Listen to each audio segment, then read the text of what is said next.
जय जिनेन्द्र।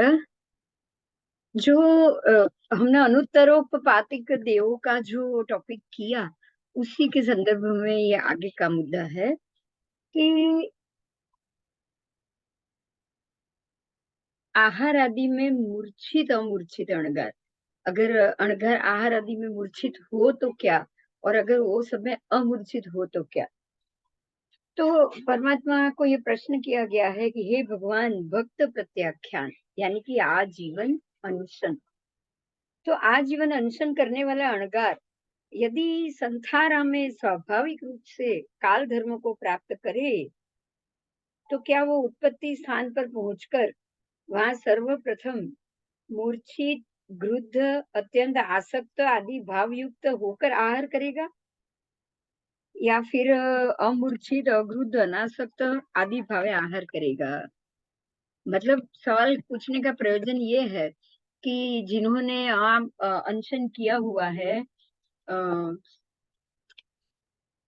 आजीवन अनशन, भक्त प्रत्याख्यान का मतलब आजीवन अनशन। आजीवन अनशन तो कर लिया, पर संसार बाकी है, तो मरण के बाद जो दूसरा भव आएगा, तो वहां, यहाँ उन्होंने छोड़ा हुआ था, तो वहां कैसे आहार करेगा। सबसे पहला आहार आसक्ति युक्त करेगा, मूर्छित होकर करेगा, क्रुद्ध होकर करेगा, या अत्यंत आसक्त के भाव युक्त करेगा।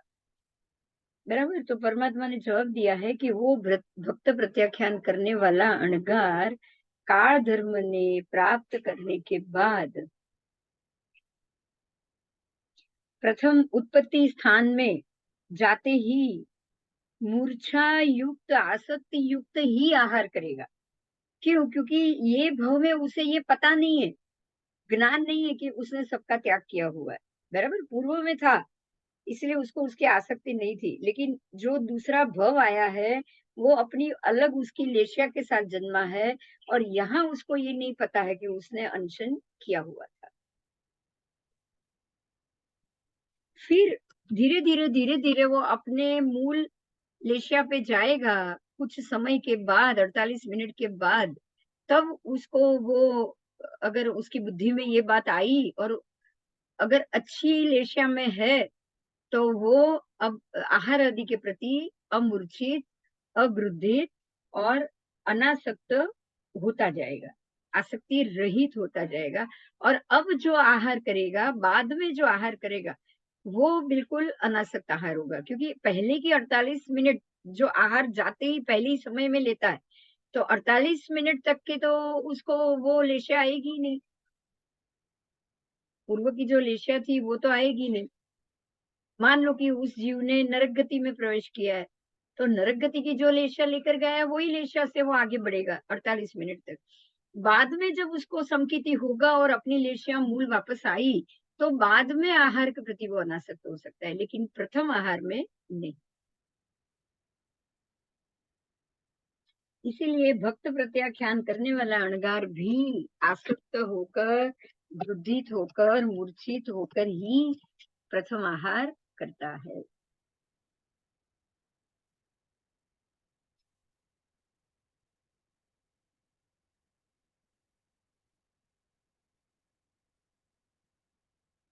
उसके बाद जो मुद्दा है वो लव सप्तम। आपको सात लवायु ओछा, ये शब्द पता होगा, पूजा में सब में आता है। सात लवायु आयुष्य, लव आयु, लवायु का मतलब है लव। सात लवायु, सात लव आयु, ठीक है, उसकी संधि अलग करो, सात लव प्रमाण आयु। तो सात लव प्रमाण आयु बाकी रह गया है, वो ही जीव अनुत्तर दिव्य विमान में उत्पन्न होते हैं। आप सोचिए कि सात लव आयु अगर उनका ज्यादा होता, तो उसी भव में वो केवली बन जाते, मोक्ष हो जाता। लेकिन आप इतना समझ सकते हो कि अनुत्तर विमान में उत्पन्न होने वाला देव 33 सागरोपम का होता है। उनका आयु 33 सागरोपम काल तक अभी उनको वहां रहना है, उसके बाद एक भव लेना है, फिर मोक्ष। अगर सात लव आयु ज्यादा हो जाता, तो वो मोक्ष हो जाते, मगर कर्म बाकी था। कर्म बाकी होने से ही सात लव आयु कम पड़ेगा। देखिए, मरुदेवी माता को कर्म बाकी नहीं थे, तो आयुष्य का बंध खत्म होना और केवल ज्ञान होना दोनों साथ में हुआ। लेकिन कोई ऐसे अणगार जिस प्रकार से उसने क्रिया करी है, समाधि में आ गया है और श्रेणी मान दी, लेकिन अंदर अभी भी एक आयु बाकी है और अभी भी मोक्ष, ये भव चरम भव नहीं है, मोक्ष जाना बाकी है, तो 7 लव प्रमाण आयु कम बाकी रहते ही वो दूसरे भव में चला जाएगा। 7 लव समय, आप ये समझिएगा, लव वो एक समय का माध्यम है, लव एक समय का माध्यम, तो 7 लव बाकी रहेगा, टाइम है ना, 7 लव बाकी रहेगा केवल ज्ञान होने में, ज्ञान का उघाड़ होने में 7 लव बाकी समय, और वो उसकी आयु पूरी हो जाएगी। आयु पूरी हो गई इसलिए ज्ञान अटक गया, केवल ज्ञान अटक गया। तो ये 7 लव समय कितना होता है वो भगवान ने बताया है, उसको पहले समझते हैं। जैसे कोई युवान पुरुष कोई शिल्प कला का ज्ञाता हो, निपुण हो और लड़ने योग्य, लड़ने योग्य पाक पीले हो गए होंगे, पीली डंडी वाली शाली, व्रीहि, गेहूं, जव, जुआर, चोखा आदि सबको इकट्ठा करके वो मुट्ठी में पकड़े, और मुट्ठी में पकड़ने के बाद ताजी तीक्ष्ण धार वाली छुरी दातरडा से वो छिद्र उसको ऐसे पाक पकड़ा है और उसका लड़ रहा है, वो उसको काट रहा है। तो कि जितनी स्पीड में दातरडा से लड़ो लड़ो आप बोलो और वो काट दे, खाली लड़ो बोलने में 1 सेकंड में वो काट दे, हमारे लिए वो 1 सेकंड, लेकिन उसने वो पाक को काटा, उतने समय को लव कहा जाता है। 7 लव, समझ में आ गया? एक लव ऐसे मुट्ठी में पकड़ा काटा, एक लव, दूसरा पकड़ा काटा, दूसरा लव, ऐसे 7 मुट्ठी जितना धान्य, 7 मुट्ठी जितना धान्य को काटने में उसको जितना समय लगता है उसको 7 लव बोला जाता है। ये प्रमाण हुआ 7 लव का, मतलब मुट्ठी में पकड़ा काट दिया, पकड़ा काट दिया, पकड़ा काट दिया, उसमें 7 लव निकल गए। तो उतना ही समय पूर्व भोग का आयु अगर अधिक हो, अगर वो भवायु अधिक हो तो उसी भव में सिद्ध हो जाते। समझ में आया जो मैंने पहले बताया? वो केवल ज्ञान की श्रेणी चढ़ चुके हैं, 7 लव आयु अगर ज्यादा हो तो उसी भव में मोक्ष हो जाता। तो आप समझ सकते हो कि कितने कम कर्म युक्त वाले जीव बाकी होंगे। तो ये जीव 7 लव आयु कम पड़ने के कारण उस भव में मोक्ष नहीं जा सकते हैं, और वो अनुत्तर विमान का आयु बांधकर अनुत्तर विमान वासी बनते हैं। इसीलिए उनको लव सप्तम देव कहा जाता है। ये सारे अनुत्तर विमान वासी देवों को लव सप्तम देव कहा जाए। ठीक है, लव सप्तम, सप्तम लव बाकी ऐसे देव। तो अनुत्तर विमान में रहे अनुत्तर वासी, पांचों अनुत्तर विमान वासी, यहाँ उनकी बात की अनुत्तर उपपातिक कहा जाता है, इसीलिए उनको अनुत्तर उपपातिक देव कहा जाता है। और अनुत्तर में उपपात हुआ है ऐसे लव सप्तम देव, उसमें से भी जिनके लव सप्तम बाकी रह गया वो ही लव सप्तम, सारे के सारे अनुत्तर वाले लव सप्तम नहीं होते। पर कितना कर्म शेष होने पर अनुत्तर उपपातिक देव रूप में उत्पन्न होते हैं, कितना कर्म बाकी रह गया शेष बाकी, तो कहते हैं हे गौतम, श्रवण निग्रंथ 1 छठ द्वारा कर्म की निर्जरा कर दे, मात्र 1 छठ करे और निर्जरा हो जाए, उतने ही कर्म बाकी, 1 छठ द्वारा जितने कर्म की निर्जरा करे कर सके उतने ही कर्म बाकी रह गए, और उसमें वो 33 लाख वर्ष तक वहीं पे रहेंगे। आप सोच सकते हैं। पर क्या करे, अंदर आयु के पुण्य पड़ा हुआ है, वो बांधे ही छुटका है। वो भव लिए बगैर निकाचित भवों को ऐसे 1 छठ 2 उपवास भी उसको नहीं काट सकता है, ये समझने की बात है। तो इस प्रकार से ये लव सप्तम देव, सर्वार्थ सिद्ध विमान के देवों को ही लव सप्तम कहा जाता है। बराबर, पांचों अनुत्तर के जयंत, वैजयंत, पराजित, अपराजित, ये जो बाकी के 4 हैं वो नहीं, ठीक है, वो 4 विमान नहीं, पर सबसे ऊपर का जो 5वां सर्वार्थ सिद्ध विमान है उसी के देव है लव सप्तम आयु वाले। तो वो देव 1 छठ अगर पूर्व जन्म में ज्यादा कर लेते तो उनके कर्म क्षय बाकी रह गए, छठ नहीं हुआ, बाकी रह गए, उतना ही कर्म भोगने के लिए उनको एक और भव लेना पड़ा, और वो भव है लव सप्तम सर्वार्थ सिद्ध विमान का। अब वहां से बाहर निकल के मनुष्य भव में जाकर उनका मोक्ष होगा। ऐसे लव सप्तम देव कहा जाता है। अब वो लव सप्तम देव 33 सागरोपम का आयु भोग कर फिर एक मनुष्य भव करेंगे और फिर वो मोक्ष जाएंगे। उन्होंने पूर्व के मनुष्य के भव में बहुत सारे कर्म का क्षय तो कर लिया था, परंतु 7 लव जितना आयु अल्प रहने रह गया, आयु उतना अल्प पड़ा, इसीलिए वो कुछ कर्मों का क्षय नहीं कर पाए, और इसीलिए वो 33 सागरोपम में भोगने योग्य शुभ कर्मों का क्षय उनका नहीं हुआ। एक छठ में 33 सागरोपम का सुख भोग सको, उतना 33 सागरोपम का सुख भोगने के लिए एक छठ काफी है। ये बहुत बड़ी बात है आज जानी। अगर एक छठ कर ले तो हमको 33 सागरोपम का आयु भोगने की जरूरत नहीं पड़ेगी। एक छठ का पुण्य कितना है आप समझ सकते हो।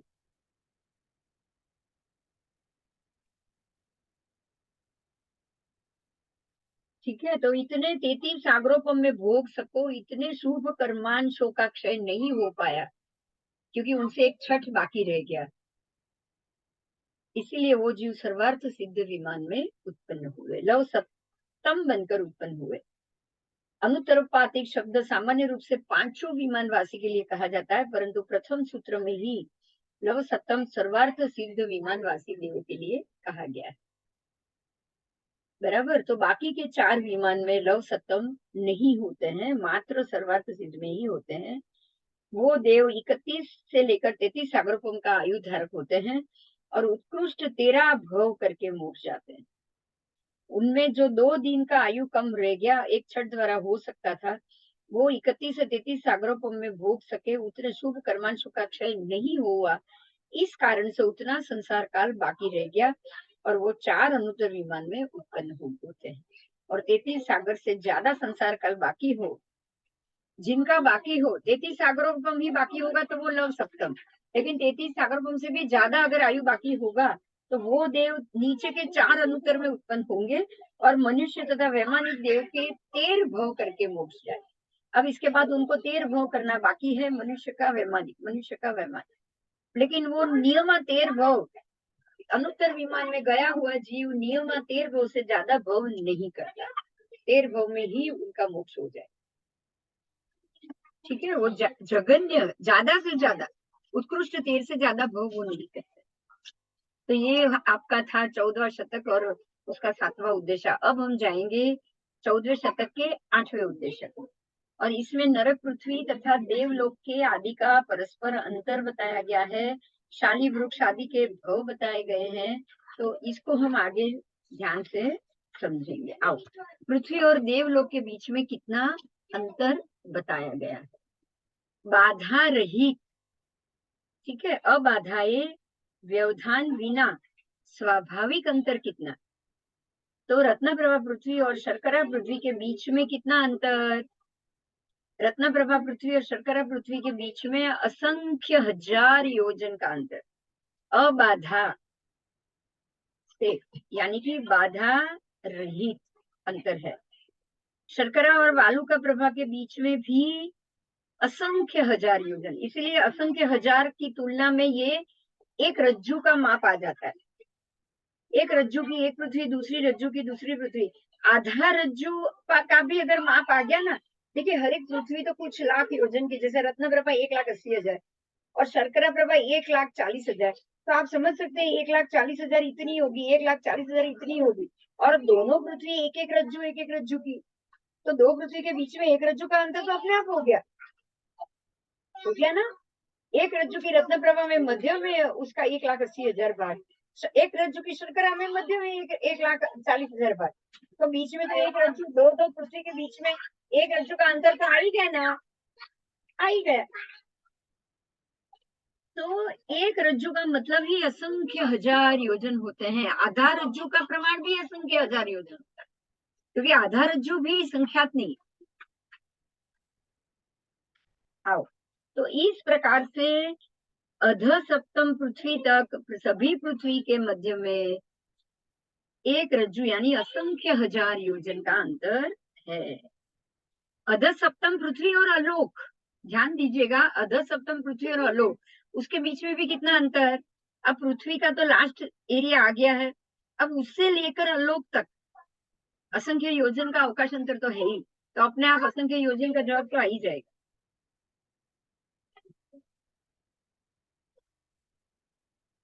तो बीच में भी असंख्य हजार योजन का स्वाभाविक अंतर है, अबाधा से, स्वाभाविक अंतर अबाधा से असंख्य हजार योजन का अंतर। रत्न प्रभा पृथ्वी और ज्योतिष्क देव, उसके बीच में स्वाभाविक अंतर कितना। अब देखिए, रत्न प्रभा का ऊपर का पड़ नीचे के पड़ से नहीं देखा जाएगा, रत्न प्रभा का ऊपर का पड़ देखेंगे। तो रत्न प्रभा का ऊपर का पड़ हमारे जो मेरू का 1000 अंदर का नीचे का पड़ है ना, बराबर 1000 नीचे से ही रत्न प्रभा का आकाशखंड शुरू हो जाता है।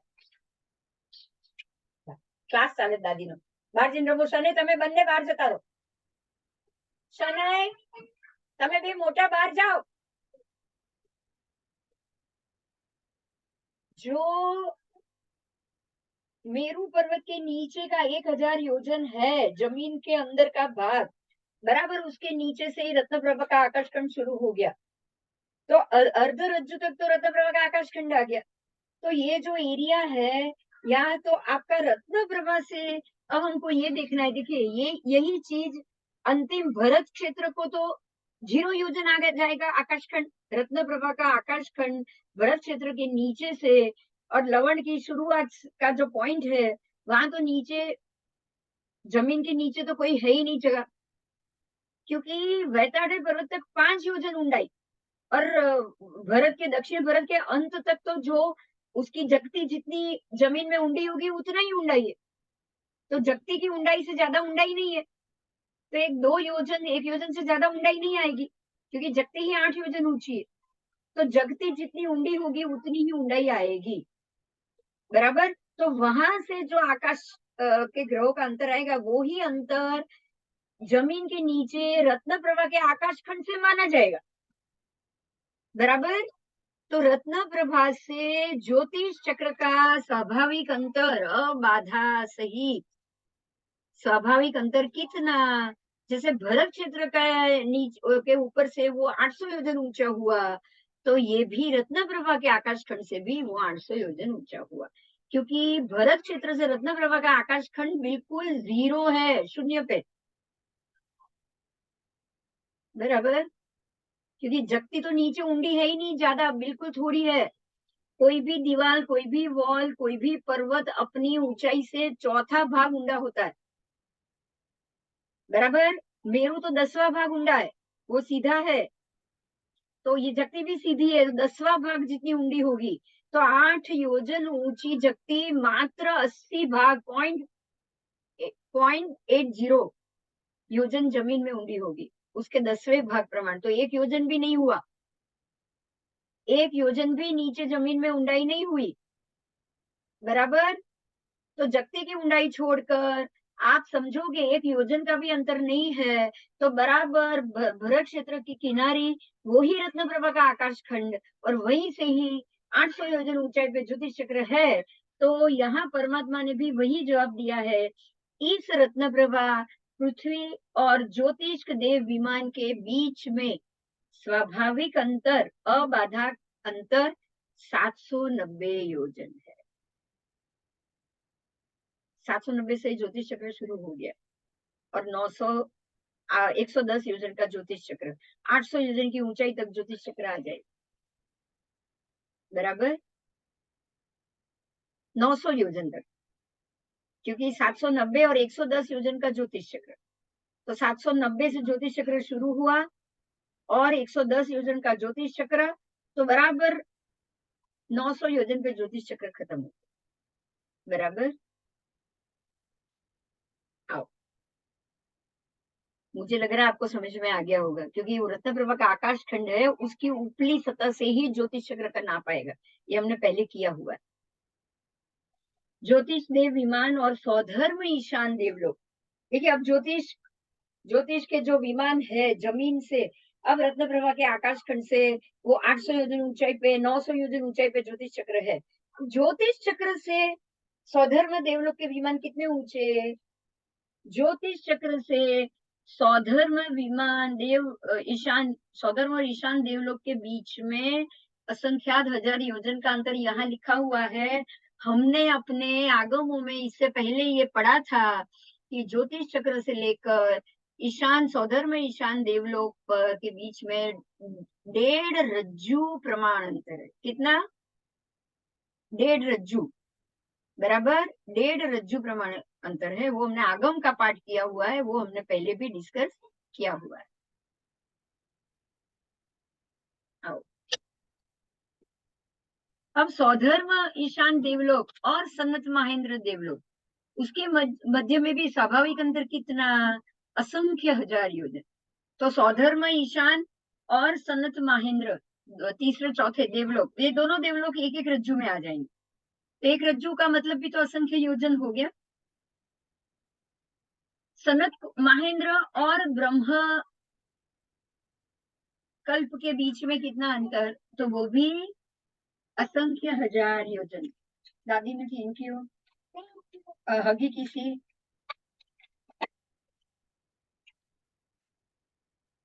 एक दादी,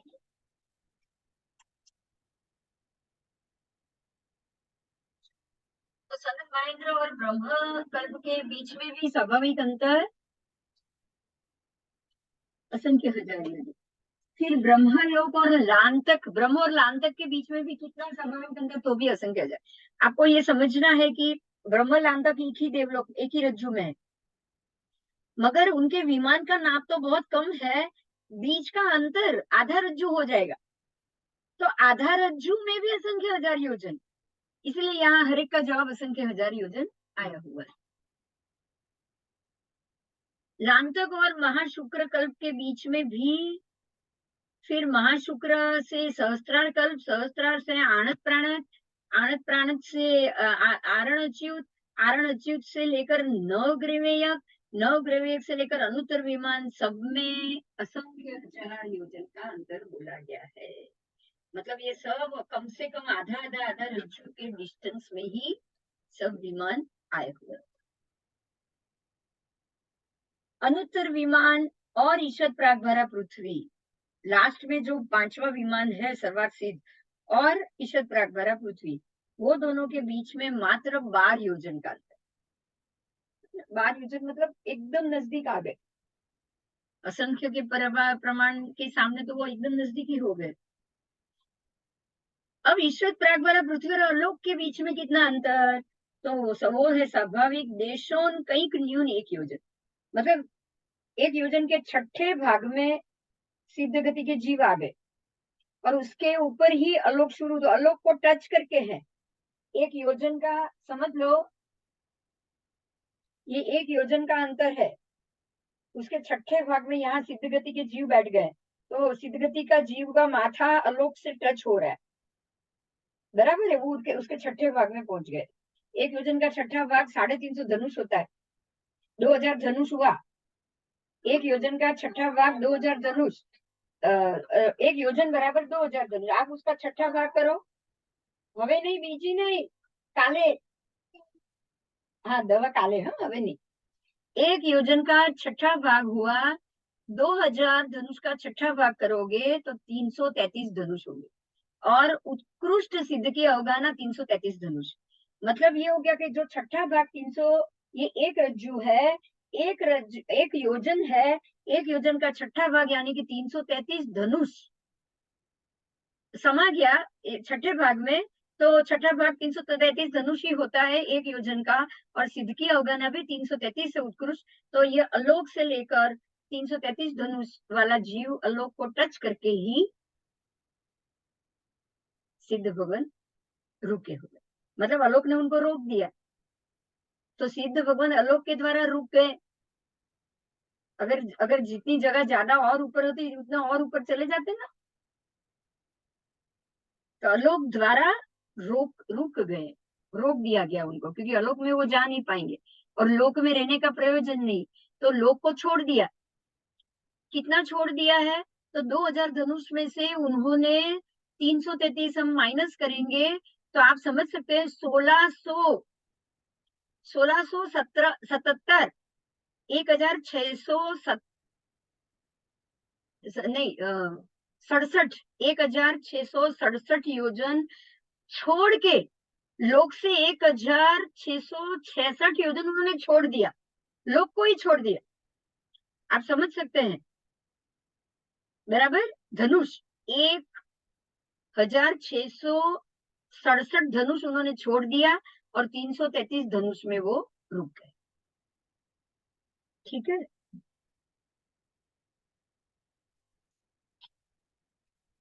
देवलोक।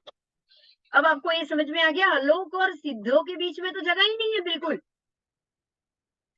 अब आप हम ये ना तीनों चीज को अलग करेंगे, तीनों चीज को अलग करेंगे। ईशद, प्रागभरा, पृथ्वी और अलोक के बीच में कितना अंतर?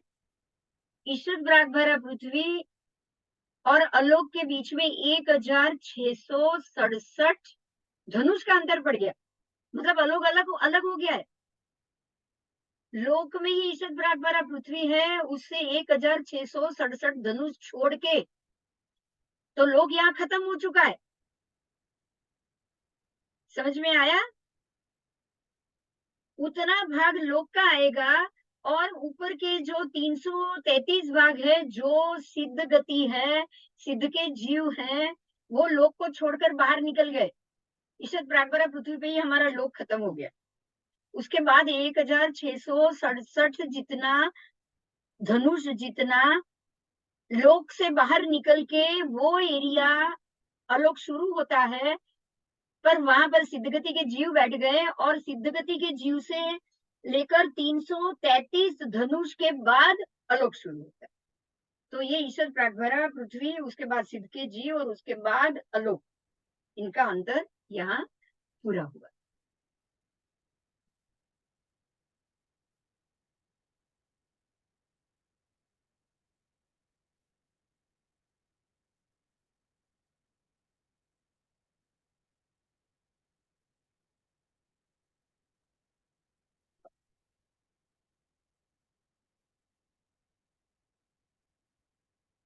साल आदि वृक्ष की बात की है। वृक्ष, वृक्षों की भावी भव प्ररूपण, मतलब वृक्ष भावी भव में कहाँ जाएंगे। तो सूर्य की प्रश्न किया है कि गौतम स्वामी ने, कि सूर्य की गर्मी से जो पीड़ित होते हैं, तृषा से, पानी से व्याकुल होते हैं, गर्मी में दावानल की ज्वालाओं से ज्वलित होते हैं, तो ऐसे वृक्ष को जो दृश्यमान दिख रहा है, ऐसे शाल वृक्ष का जीव अपना काल पूरा करके, वृक्ष का काल पूरा करके, काल धर्म मतलब मृत्यु को प्राप्त करके कहाँ जाएगा और कहाँ उत्पन्न होगा। तब प्रभु ने जवाब दिया है कि हे गौतम, राजगृह नगरी में ही वो फिर से साल वृक्ष में जन्म लेगा और वहां वो अर्चित, वंदित, पूजित, सत्कारित, सम्मानित, दिव्य दैवी गुणों से युक्त होगा। और वो सत्य रूप, सत्यवपात,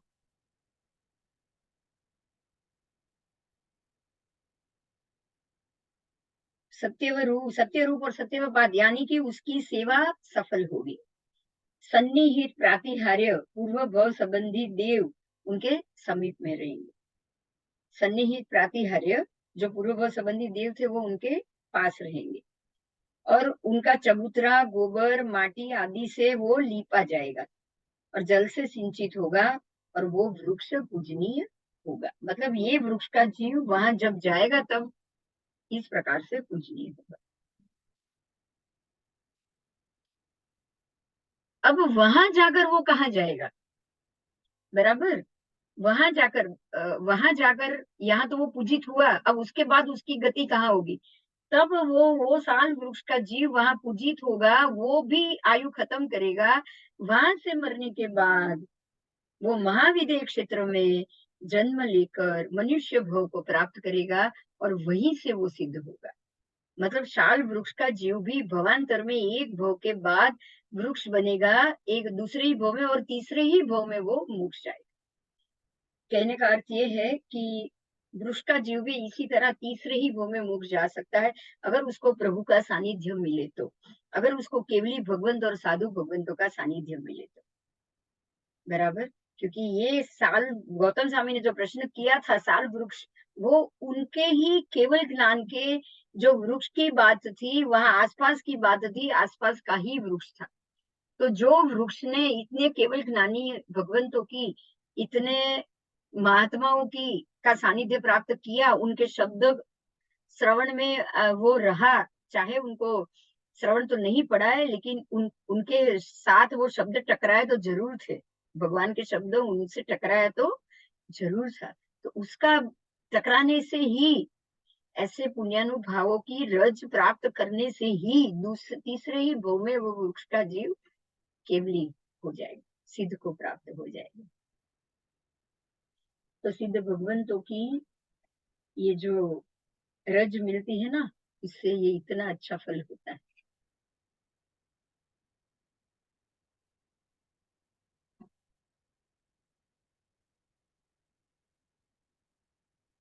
अब वो शाखा की बात करी, जो वो वृक्ष की बात थी, उसके शाखा का प्रश्न पूछा कि ये वृक्ष का जीव तो तीसरे भव में मोक्ष हो जाएगा, मगर उसकी शाखा का जीव जो है वो कहाँ जाएगा?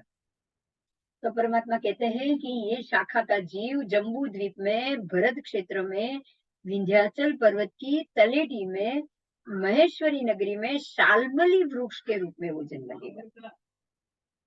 यहाँ से निकल के वो शाल्मली वृक्ष के रूप में जन्म लेगा, और वहां वो अर्चित, वंदित, पूजित होगा। वहां भी उनका चबूतरा बनेगा, जलादि सिंचन होगा, और वहां से वो पूजनीय होगा। और वो शाल्मली वृक्ष होने के बाद, उसके बाद के भव में वो शाखा का जीव, उसके बाद में ही वो शाल वृक्ष की तरह मोक्ष को प्राप्त होगा। मतलब ये हो गया कि जो वृक्ष जिसने परमात्मा का सानिध्य प्राप्त किया, वो भी तीसरे भव में केवली सिद्ध बनेगा, और उसकी जो शाखा थी, जिन्होंने परमात्मा का स्पर्श, परमात्मा का सानिध्य प्राप्त किया, वो भी तीसरे भव में मोक्ष हो जाएगी उसका भी। अब वो जो वृक्ष था, उसके उम्बर,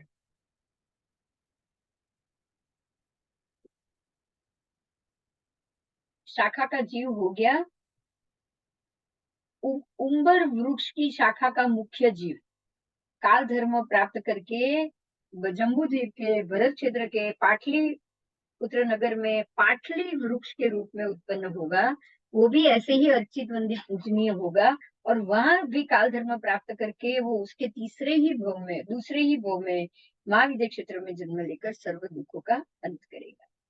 तो इस प्रकार से शाल वृक्ष, उसकी शाखा, उदम्बर वृक्ष और उसकी शाखा, उसके जीवों, उसके जीव कहाँ जाएंगे? वो गौतम स्वामी के प्रश्न थे कि ये जीव यहाँ आपका सानिध्य, केवली भगवंतों का सानिध्य, समसरण का सानिध्य प्राप्त कर रहा है, तो वो अपने, उनकी गति क्या होगी, वृक्ष की भी गति क्या होगी, वो प्रश्न उन्होंने पूछा, और उसके परमात्मा ने उनको जवाब दी।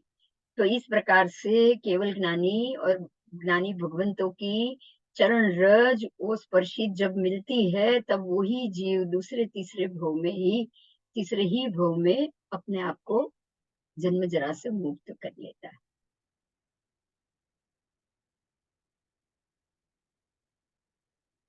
उस काल में अंबर परिव्राजक, उसके 700 अंतेवासी शिष्य, अब यहाँ अंबर परिव्राजक की बात है, और उनके 700 शिष्य ग्रीष्म काल में विहार कर रहे थे। तब परस्पर, और वो आराधक आराधक बने थे, और परस्पर अनेक मनुष्य इस प्रकार से बात कर रहे थे कि ये अंबर परिव्राजक कंपिलपुर नगरी में 100 घरों में भोजन करते थे।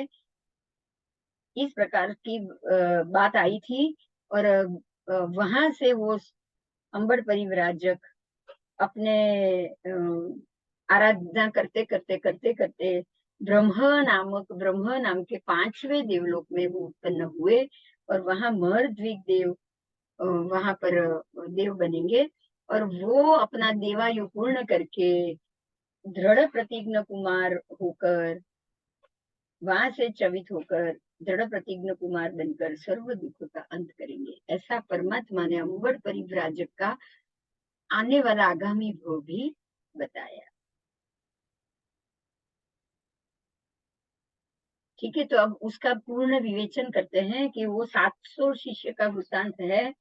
एक बार अंबर परिव्राजक के वो 700 शिष्य गंगा नदी के किनारे पे आए और काम्पिलपुर नगरी में पूरी मताल से वहां से निकलकर पूरी मताल नगर की तरफ जा रहे थे। एक अटवी में उन्होंने प्रवेश किया, साथ में लिया हुआ पानी समाप्त हो गया था, तृषा से सब व्याकुल बन चुके थे। तो गंगा नदी में जो निर्मल जल बह रहा था वो अदत्त बिना पूछे वो ग्रहण नहीं कर सकते थे। जल का वो उनको कोई दाता नहीं मिला। गंगा नदी के जल पूछ कर लेना चाहिए, मगर कोई दाता नहीं मिले। तो ऐसे अत्यंत कटोकटी भरी स्थिति में उनके प्राण संकट में आ गए, और वो 700 शिष्यों ने अरियंत भगवत को नमस्कार करते हुए जावत जीव संथारा ग्रहण किया, और काल धर्म को प्राप्त करके वो सर्व जीव वो 700 के 700 शिष्य ब्रह्म लोक में उत्पन्न हो गए। तो इस प्रकार से गंगा नदी का जल बिना पूछे नहीं लेना चाहिए, इस नियम से उन्होंने संथारा किया और जल नहीं लिया। और 700 के 700 वहां मरने के बाद आराधना करते करते संथारा भावपूर्वक मृत्यु को भी प्राप्त हो गए, और सब ब्रह्म देवलोक में एक साथ 5वें ब्रह्म देवलोक में देव के रूप में उत्पन्न हुए।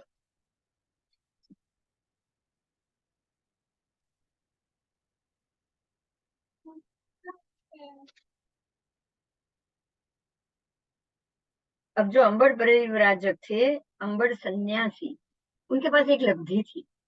ऐसी लब्धि थी, वैक्रिय लब्धि के प्रभाव था कि एक साथ में 100 घर में वो गुचरी के लिए जा सकते, आहार के लिए जा सकते थे। ऐसी लब्धि थी, वो 100 रूप कर लेते थे, 100 घरों में एक साथ जाते थे, एक साथ 100 घर में वो भोजन करते। तो गौतम स्वामी ने ये प्रश्न किया कि ऐसा अंबर सन्यासी आपके पास संयम अंगीकार करके करेंगे क्या? ये अंबर सन्यासी आपके पास संयम अंगीकार करेंगे? इनके पास तो इतनी लब्धि है ही। तब परमात्मा ने कहा कि नहीं, वो नहीं करेंगे, वो संभव नहीं है, वो यहाँ नहीं करेंगे, परंतु जीव अजीव के ज्ञाता वो जरूर होंगे। वो जीव अजीव के ज्ञाता जरूर बनेंगे, और सम्यकत्व भी वो जरूर प्राप्त करेंगे।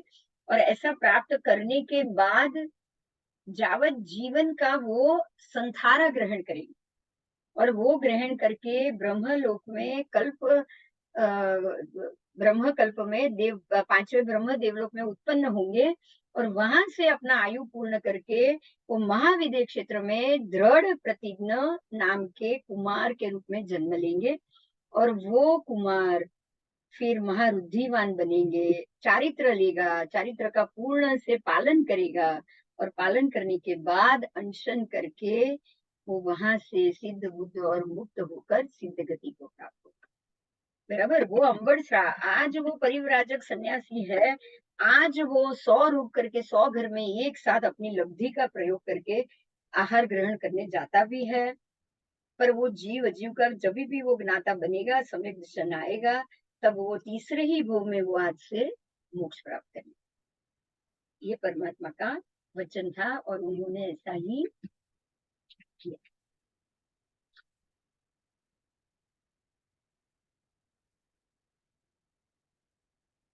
अब गौतम स्वामी ने दूसरा प्रश्न किया, क्या अव्ययवाद देव होते हैं? परमात्मा कह रहे हैं हाँ होते हैं। तो उनको अव्ययवाद क्यों कहा जाता है? तो भगवान कह रहे हैं कि अव्ययवाद देव एक एक पुरुष की आंख की एक पलक पर दिव्य देवर्धि, दिव्य द्युति, दिव्य देवानुभाव और 32 प्रकार के दिव्य नाटक विधि बताने में समर्थ है। आप समझिए, एक एक पुरुष कि आंखों की पलक पर या आंख के पलक के ऊपर वो ऐसे 32 प्रकार के दिव्य नाटक बताने के लिए समर्थ है, उससे वो पुरुष को अल्प भी पीड़ा नहीं हो सकती।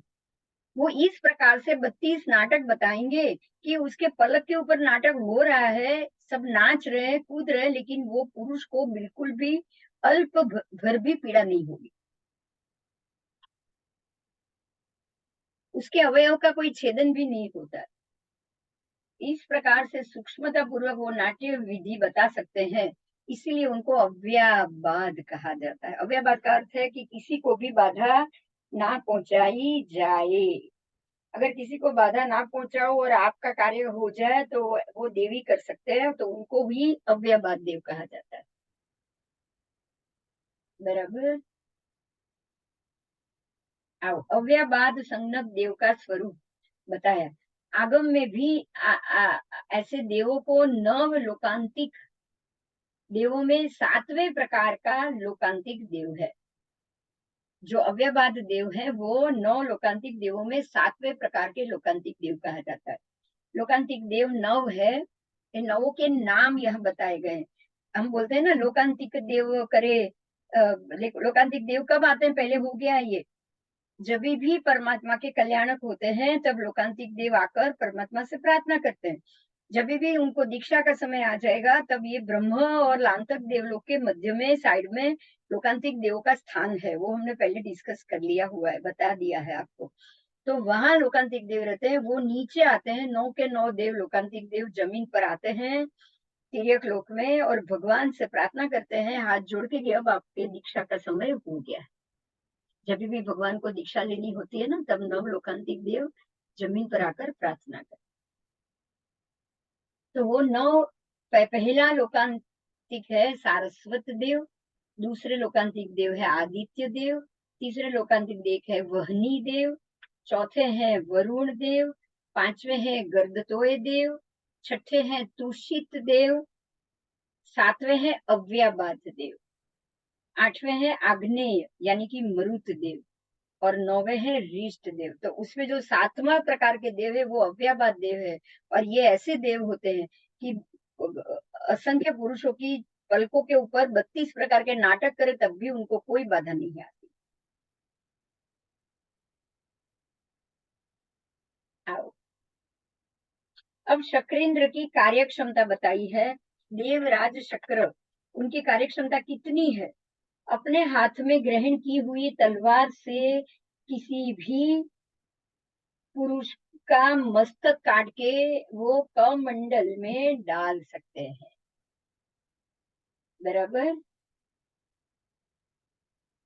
परमात्मा कह रहे हैं गौतम, शक्र मतलब कि इंद्र देवराज शक्र उस पुरुष के मस्तक का छेदन खंड खंड करेगा। छेदन मतलब छेद दे, भेदन मतलब चीर दे, और कूट कूट कर यानी कि टुकड़े टुकड़े खंड खंड करके उखल में कूट दे, तल जैसे कूटते हैं वैसे उसका चूर्ण बनाने में सक्षम है। चूर्ण बनाकर शिला के ऊपर दूसरे पत्थर बड़े पीस पाउडर बना देंगे, चूरा, और कमंडल में डाल देते हैं। उसके बाद अत्यंत शीघ्रता से मस्तक के सारे अवयवों को वो एकत्रित भी कर लेते हैं और पुनः मस्तक भी बना देते। ये देवराज चक्र के पास ये सिद्धि होती है। इस प्रक्रिया में पुरुष के मस्तक का छेदन करने के बावजूद, वो छेदन कर दिया, भेदन कर दिया, चूरा कर दिया, उसको खंडनी से खांड दिया, पाउडर बना दिया, लेकिन फिर भी वापस मस्तक बना दिया, लेकिन फिर भी उस पुरुष को किंचित भी पीड़ा नहीं हो सकती। बराबर। इतना होने के बावजूद भी सूक्ष्मता पूर्वक सारी क्रिया करके वो कमंडल में डाल के वापस मस्तक बना के पुरुष के माथे पे लगा भी देते, उसको कोई पीड़ा नहीं है। अब देवराज चक्र ये कर सकते हैं, तो जो हम ये जो जानते हैं लोग लौकिक में कि भाई जो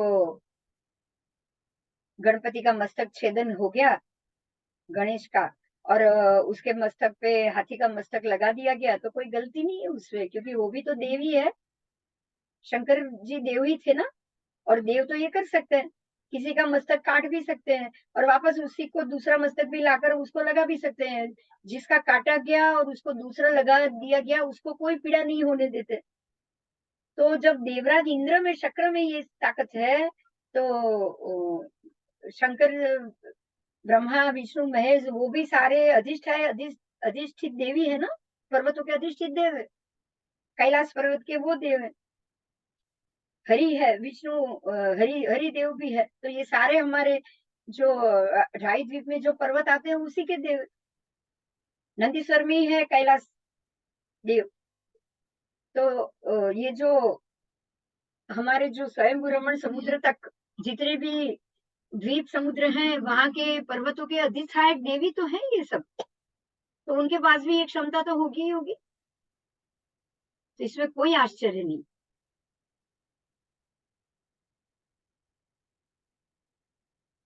आओ, ध्रुंभक देवों की बात है। ध्रुंभक देव किसको कहते हैं? तो जो देव सदा प्रमोदी है, अत्यंत क्रीड़ाशील, मजाक मस्ती, खाओ पियो मजा करो, हंसते रहो, मजाक करो, विदूषक की तरह क्रिया करो, सब लोगों को हंसाते रहो, अत्यंत क्रीड़ाशील, कंदर्प में रथ, मैथुन सेवन का स्वभाव, मैथुन में ही रथ, स्त्री का भोग करो, ये करो, मजा करो, मौज मजा करो।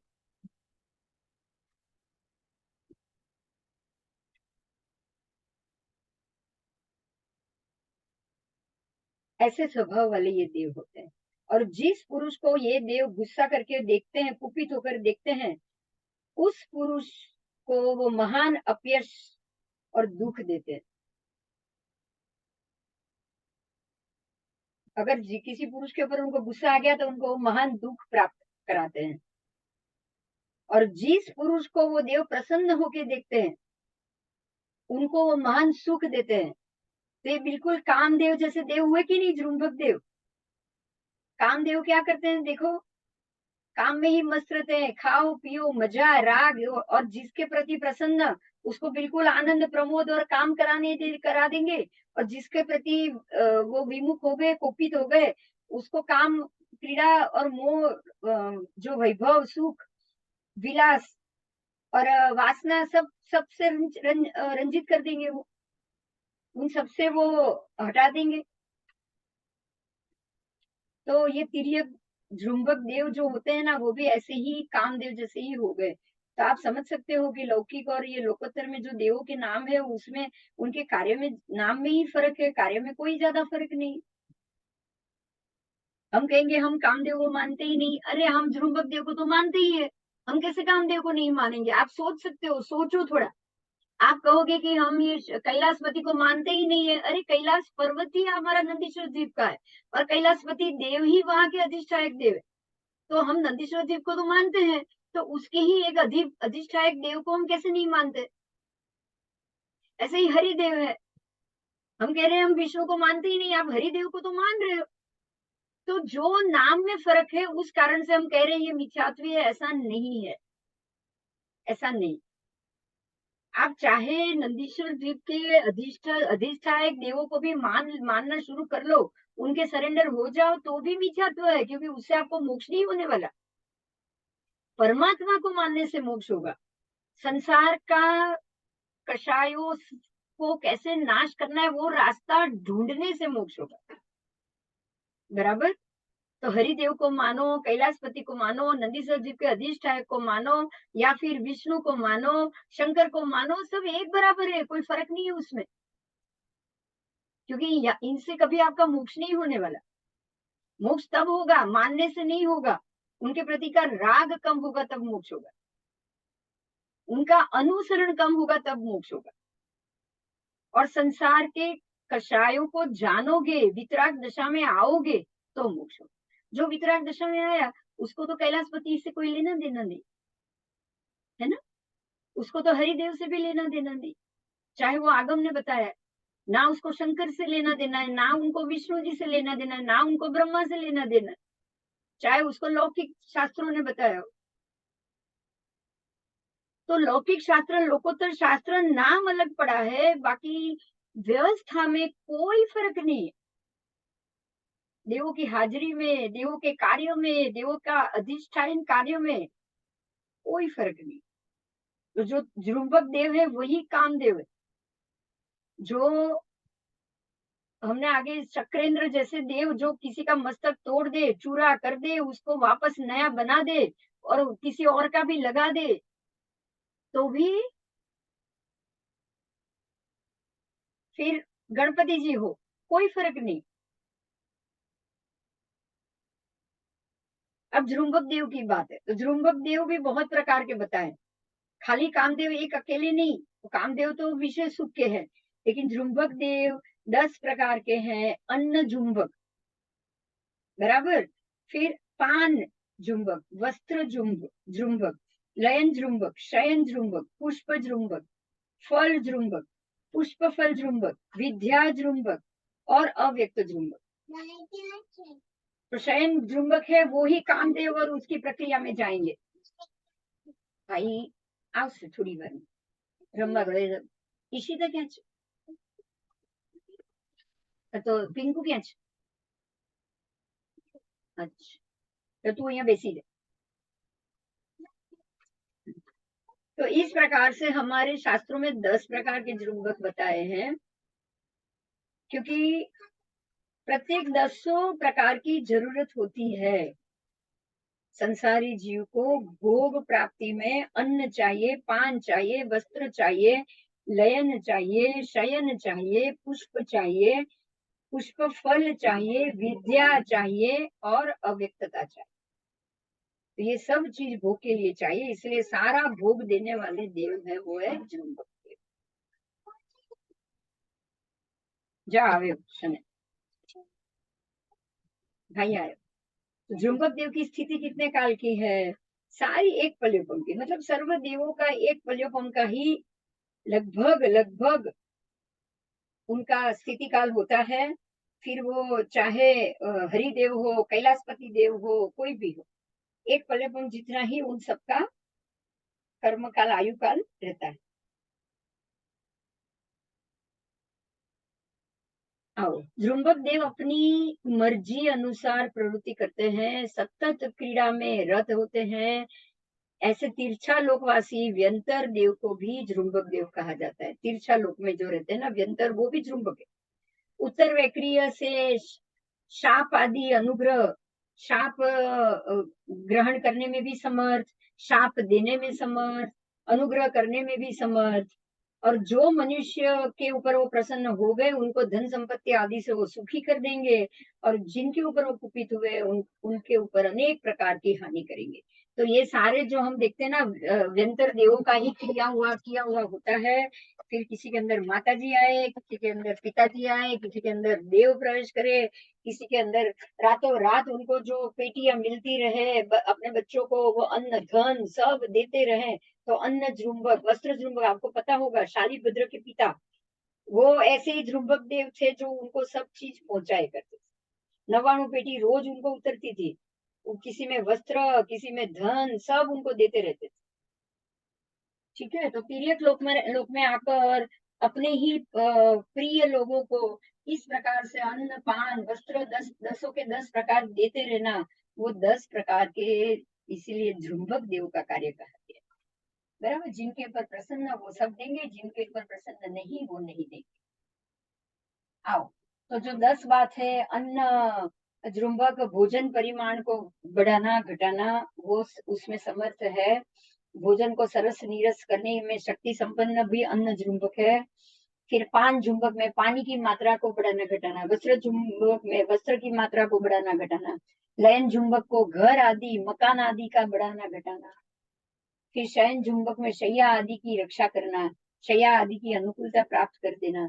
उसके बाद पुष्प जुम्बक तो फूलों की रक्षा करना, फल जुम्बक तो फलों की रक्षा करना। फिर पुष्प फल जुम्बक, पुष्प और फल दोनों की रक्षा करने वाले देव। विद्या जुम्बक तो विद्या की रक्षा करने वाले देव। तो इस प्रकार से विद्या की रक्षा में मंत्र विद्या भी आ जाएगी, तंत्र विद्या भी आ जाती है। तो तंत्र विद्या जैसे रावण को इतने हरेक जो भक्ति करते हैं, आपने ये देखा है लौकिक में कि आप तंत्र मंत्र करो और देव प्रसन्न हो जाए। ब्रह्मा जी, विष्णु जी और शंकर जी तो प्रसन्न होते ही रहते हैं, आपने देखा होगा। और हर एक को जो जिसने उनके पाठ किए उनको प्रसन्न होकर वरदान दे दिया, किसी को लक्ष्मी दे दी, किसी को शक्तियां दे दी, पर किसी को भी आयु नहीं दे पाए, किसी को भी वो अमर नहीं बना पाए। तो ये सारे जुम्बक देवों के और अपने अपने शक्रेंद्र इंद्र जैसे अधिपति या पर्वतों के अधिपति, वो भी जुम्बक देव हो गए। ठीक है, तो ये व्यंतर देव, वाण व्यंतर देव में ही उनकी गणना होती है।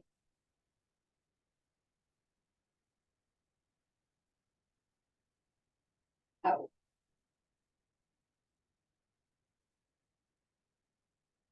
तो पदार्थों की रक्षा करने वाले और अधिपति जुम्बक, उनको पर्वतों की रक्षा और पर्वतों के अधिपति को भी जुम्बक देव ही कहा जाएगा। जुम्बकों के आवास कहाँ पे है? तो 5 भरत, 5 ऐरावत, 5 महाविद्य, इन 15 क्षेत्रों में 170 170 170 दीर्घ पर्वत है, वैताडय पर्वत है, 170 दीर्घ वैताडय पर्वत। तो उस महाविद्य की प्रत्येक विजय में एक एक वैताडय पर्वत। तो ऐसे 170 उत्कृष्ट तीर्थंकर होने का जो भी स्थान है, वो सारे 170 उत्कृष्ट स्थान में ही जुम्बक देव भी रहेंगे। तो महाविद्य के 160 विजय और उसके 160 दीर्घ वैताडय, 5 भरत के दीर्घ वैताडय और 5 ऐरावत के दीर्घ वैताडय। तो कुल मिला के 170 दीर्घ वैताडय। तो वो वैताडय पर्वत में उनका उनका आवास है। देव कुरुक्षेत्र में सीतोदा नदी के दोनों किनारे में चित्रकूट और विचित्रकूट ऐसे 2 कूट है। उत्तर कुरु में भी सीता नदी के दोनों किनारे पर यमक पर्वत और समक पर्वत ऐसे 2 पर्वत, यमक समक पर्वत है। और सीता नदी संबंधी 5 नीलवन आदि 5 ग्रह है। प्रत्येक ग्रह के पूर्व और पश्चिम ऐसे 2 किनारे पे 10-10 कांचनक पर्वत है। उत्तर कुरु में भी 100 कांचनक पर्वत है। ऐसे ही देव कुरु में भी सीतोदा नदी संबंधी निषद आदि 5 ग्रह और दोनों तट पे 10-10, तो कुल मिला के 100 कांचन पर्वत वहां के भी हो गए। तो इस प्रकार से 200 कांचन पर्वत हो गए। तो ये 200 कांचनक पर्वत जृंबक देव, दीर्घ वैताढ्य पर्वत, चित्र विचित्र पर्वत, सम्मक यमक पर्वत और 200 कांचनक पर्वतों के ऊपर रहते हैं। ठीक है, और एक पलयपम की उनकी स्थिति होती। तो आज हमने ये एक पलयपम आयु वाले सभी झुंबक देवों और और प्रभु वीर और गौतम स्वामी के बीच का जन्मों जन्म का संबंध जाना। बहुत अच्छे से आज बहुत अच्छा लगा। लव सप्तम आयु वाले भी, लव सप्तम देव के मामले में भी जाना। तो आज बहुत कुछ जानने को मिला है। अब मैं रजा ले रही हूँ, कल मिलेंगे फिर से। जय जिनेन्द्र। जय जिनेन्द्र।